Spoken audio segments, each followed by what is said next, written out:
స్నేహితుడే శత్రువుగా మారితే, ప్రాణంగా ప్రేమించిన భార్యే వెన్నుపోటు పొడిస్తే ఆ బాధ ఎలా ఉంటుందో ఊహించగలరా?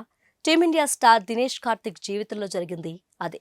ఒక పక్క భార్య మోసం, మరో పక్క ప్రాణ స్నేహితుడి ద్రోహం. దినేష్ కార్తిక్, మురళీ విజయ్ ఇద్దరూ తమిళనాడుకు చెందిన మంచి మిత్రులు. గ్రౌండ్లో కలిసి ఆడారు, ఎన్నో విజయాలు పంచుకున్నారు. కానీ ఆ ఫ్రెండ్షిప్ మధ్యలోకి నిఖిత వచ్చింది.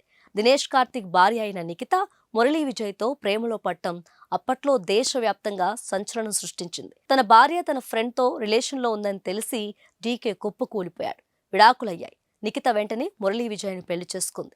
ఆ దెబ్బతో దినేష్ కార్తిక్ డిప్రెషన్లోకి వెళ్లాడు. కెరియర్ నాశనమైందనుకున్నారంతా. కానీ అసలైన కథ అక్కడే మొదలైంది.